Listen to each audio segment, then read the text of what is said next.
They're as corrupt as they come. They're communists. They're frickin' communists, and we worship them. This is what's sad.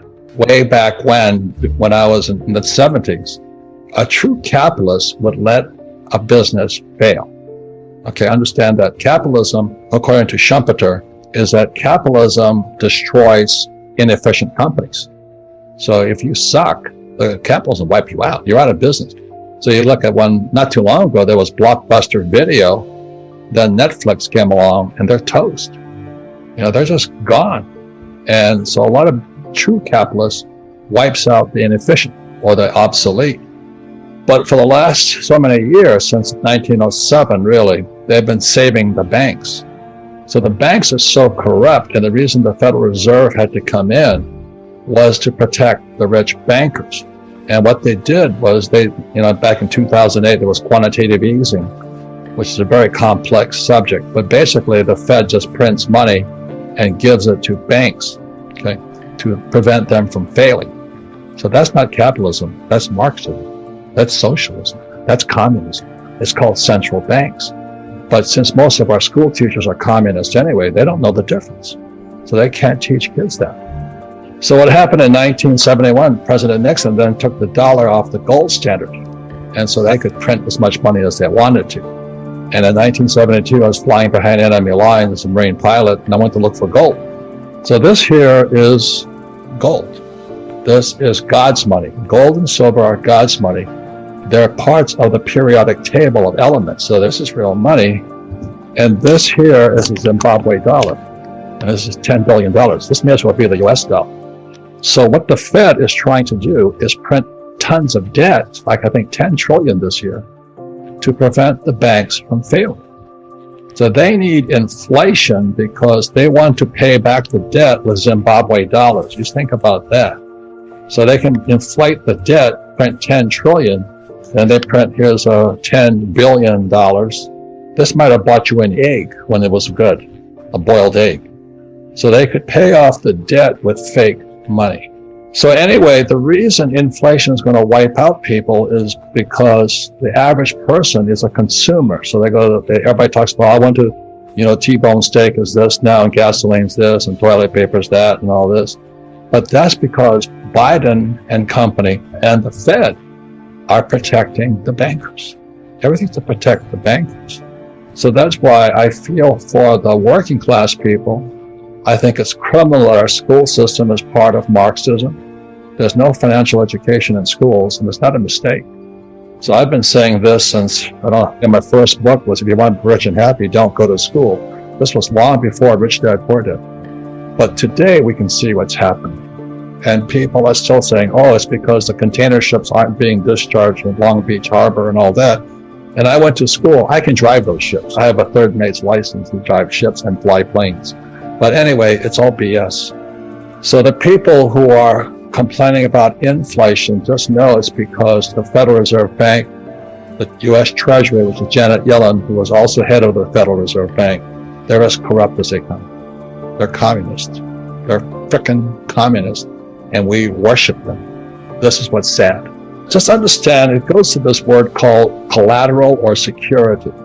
You see, this is gold. This is real security. It's God's money. So is silver. And so is Bitcoin due to the blockchain technology. I'm not saying buy any of this stuff. I'm just telling you why I own this. So this is real money.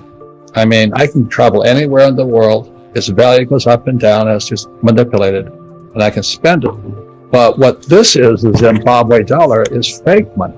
And the only way this comes into existence is an entrepreneur like me creates an asset. So I go into BlackRock and I say, guess what? I have a startup here. Tesla or something. And Tesla's now $1 trillion company. But what happens if GM, and Biden doesn't like Tesla, I can tell. He doesn't recommend them. I'm not in that dogfight. But let's say that GM comes out with an electric car that you can buy for $2. Tesla's toast. Do you know what I mean? But so much of the stock market is based upon the valuation of a company like Tesla, or like the earlier thing, Netflix or Blockbuster Video. So much of it is you don't know what's called the counterparty to it. The only counterparty to this is God. God made this. And silver, God made this. And the Bitcoin is blockchain. That's what gives Ethereum and blockchain. So some people ask me, I'm Satoshi, I said, no, I don't speak Japanese. But I don't know anything about blockchain, but I just don't trust this. I don't trust the US dollar. I don't trust the Fed. I don't trust the Treasury. And I don't trust our government. And I don't trust Wall Street. If you do, invest your ass off. But what they're doing is they're creating what I call a fake asset. So let's say I go there and say, Sarah, I'm starting this company. And I've been there. They hyped the company. This is, yeah. And so really the issue is trust today. This thing here is in God we trust. There's no counterparty risk to it. But there's a lot of counterparty risk to this. And there's a lot of counterparty risk to BlackRock, to the stock market and all this. So that's why, I have John McGregor here, because that's what he does. He evaluates how stable is that business they're floating. Like Tesla is now $1 trillion company. Is it worth $1 trillion? I really don't know. But at the last EV conference, Tesla wasn't invited. Ford and GM were. If you don't smell a rat with that, that's a legitimate question. I guess this guy named Schumpeter, I don't know when he was cruising around, but he always said capitalism is a destruction of the weak. And as you know, today you cannot destroy a weak company. It's all BS. You got to be so politically correct. So I have tremendous respect for Elon Musk. I don't drive a Tesla. I drive the loudest car possible, a Ferrari 458. And that's how sick I am. There's a Ferrari 458 and a 488. The reason I bought the 458 because it makes more noise. And all the environmentalists hate me. Well, why Southwest then? Yeah. It's so politically stupid. That's all I'm trying to say. Yeah.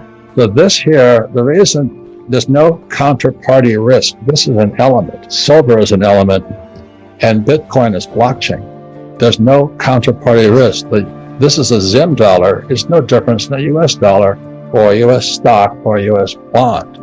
And so that's why you don't find me saving dollars. I save gold, silver, Bitcoin. And it could change. Bitcoin could become obsolete also. But the reason I listen to all the smart young guys is they'll give me an early warning if something's going to come up. So you got to pay attention to what YouTube is saying if they don't take them down. But ladies and gentlemen, you've really got to be smarter today. Toilet paper is worth more than this. I say this often. When I looked up how much is $1 trillion, if you spent $1 a minute, it would take you 32,000 years to spend $1 trillion. 32,000 years. It takes them 1 minute to print $1 trillion. So they're coming up with this infrastructure problem and all this. It used to be, if you printed, let's say $1 million, the GDP rose by $1,010,000. Today you print $1 million, the GDP only comes up by 7. In other words, we're going further and further in debt. We cannot pay off the debt. And so what they're doing to print more money, hoping to pay off that debt, it just makes the debt bigger, and this piece of toilet paper worth less. Our school system is Marxist. They're communists. My family are Marxist. They don't know it. They're good people. But they believe in giving people fish.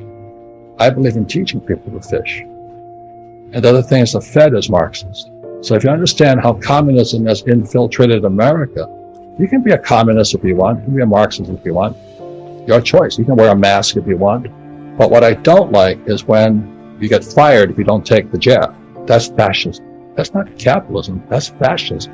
That's Adolf Hitler, Mussolini time. If you want to speak macroeconomics, you always ask who's the counterparty. So in other words, when I borrowed money when I first started out, nobody would lend me money because they don't trust me. I lost a lot of money at the start. Kim and I went broke and all this stuff. But each mistake we made, we got smarter. We met smarter team members. We met a lot of crooks, like our first CEO, our second CEO, and our third CEO who we've met. They're all crooks. They cheat, they lie, they steal. I can't believe it. So Kim and I were in horrible shape because, the first people were, we love Rich Dad. And they were stealing as much as they could. The lesson we teach is that every time you meet a bad partner, you meet a good partner. So most of our best partners today came from bad partners.